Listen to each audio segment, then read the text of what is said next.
Hola a todos y bienvenidos a nuestro canal. Hoy vamos a viajar en el tiempo, a una era de reyes poderosos, vastos imperios y batallas legendarias. Nos sumergiremos en la increíble historia del Imperio Persa, uno de los imperios más grandes y influyentes que el mundo haya conocido.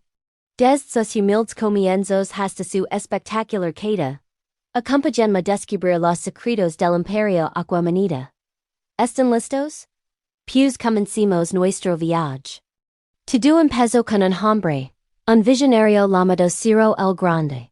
A mediados del siglo VI antes de Cristo, los persas eran solo una de las muchas tribus bajo el dominio del Imperio Medo. Pero Ciro no estaba destinado a ser un súbdito. Con una astucia y una habilidad militar sin precedentes, unió a las tribus persas y se rebeló.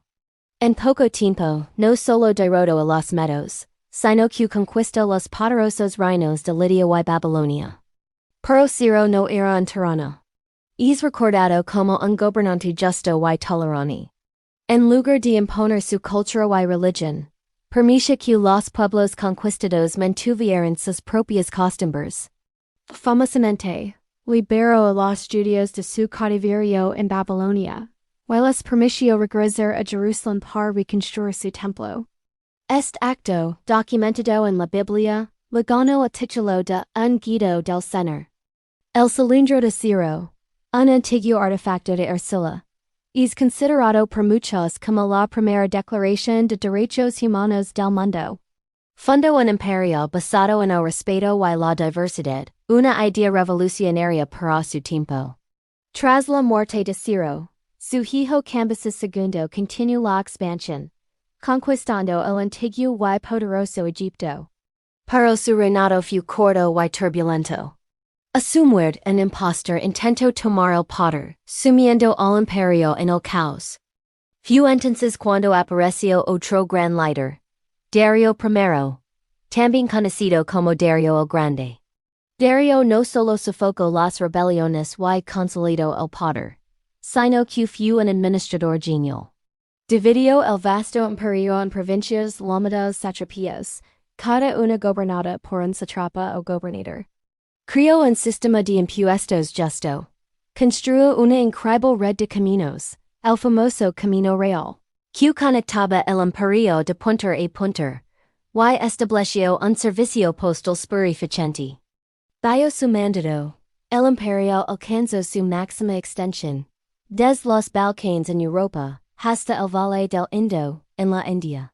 Dario también introdujo una moneda estandarizada, el dorico de oro, que facilitó el comercio en todo su dominio. Su capital, la magnífica ciudad de Persépolis, se convirtió en el centro ceremonial del imperio, un lugar de una riqueza y un esplendor inimaginables. Pero el reinado de Dario también vio el comienzo de un conflicto que definiría la historia de Persia, las guerras médicas. Todo comenzó con una revuelta de las ciudades griegas de Jonia, en la actual Turquía, que estaban bajo control persa. Atenas envió ayuda a los rebeldes, un acto que Dario consideró una afrenta personal. Decidido a castigar a los atenienses, lanzó una invasión a Grecia. En el año 490 a.C., el ejército persa desembarca en la llanura de Marathon. Aunque superaban en número a los griegos, sufrieron una derrota sorprendente y humillante. La leyenda cuenta que un mensajero llamado Filipides corrió sin parar desde Marathon hasta Atenas para anunciar la victoria, una carrera que inspiró la Marathon moderna. Dario juró venganza, pero murió antes de poder lanzar una nueva invasión. La tarea recayó en su hijo, Georges I. Días ecos después de Marathon, Georges reunió un ejército y una flota de una escala nunca antes vista. Su avance parecía imparable. Famosamente, un pequeño grupo de espartanos liderados por el rey Leónidas intentó detenerlo en el paso de las Termópilas. Aunque fueron masacrados, su valiente resistencia se convirtió en una leyenda de sacrificio y heroísmo. Georges continuó su avance y saqueó Atenas. Pero su suerte estaba a punto de cambiar. En la batalla naval de Salamina, la flota griega ms pequega pero mes ágil, atrajo a los enormes barcos persas a un estrecho canal y los anaquilo. Esta derrota fue un punto de inflexión.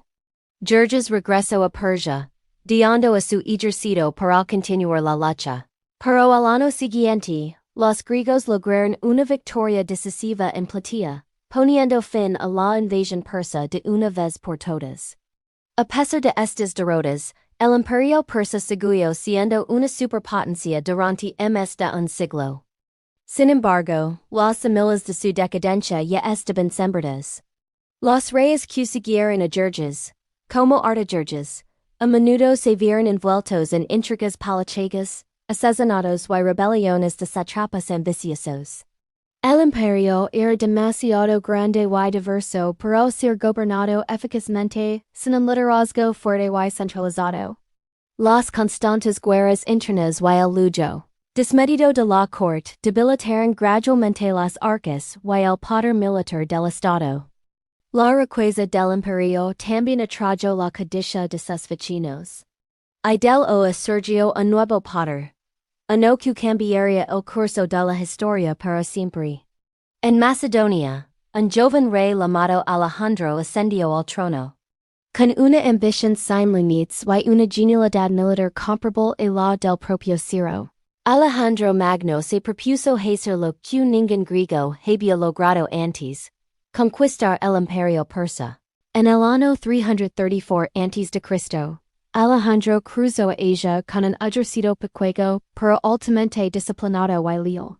Se enfrentó al último gran rey Aquamanida, Dario III, en una serie de batallas épicas, Granico, Isos, y, finalmente, la decisiva batalla de Gaugamela. En cada encuentro, la estrategia superior y la audacia de Alejandro superaron las vastas pero desorganizadas fuerzas persas. Dario III huyó del campo de batalla y más tarde fue asesinado por uno de sus propios sátrapas. Alejandro marcó triunfante por las capitales persas. Capturó Babilonia, Susa y, finalmente, la gloriosa Persepolis. En un acto de venganza por la quema de Atenas por Georges, o quizás en arrebato de ebriedad, ordenó incendiar el magnífico palacio. Las llamas que consumieron Persepolis marcaron simbólicamente el fin del gran imperio Aquamanida.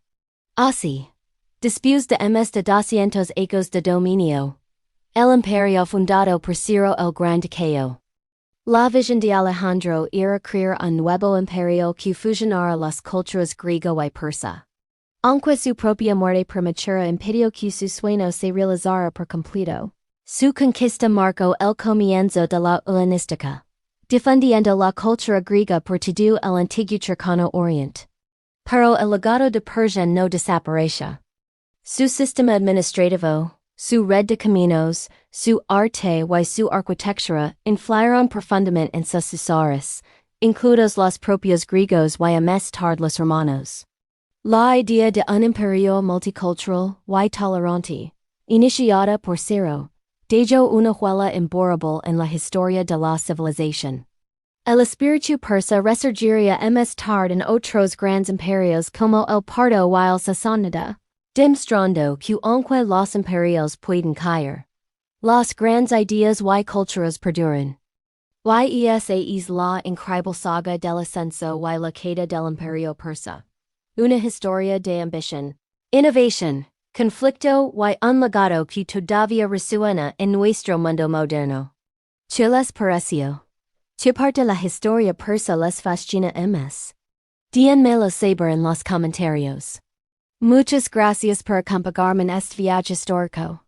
Si les ha gustado el video, no olviden darle me gusta, compartirlo, y, por supuesto, suscribirse al canal para no perderse nuestras próximas aventuras en la historia. Nos vemos en el próximo video.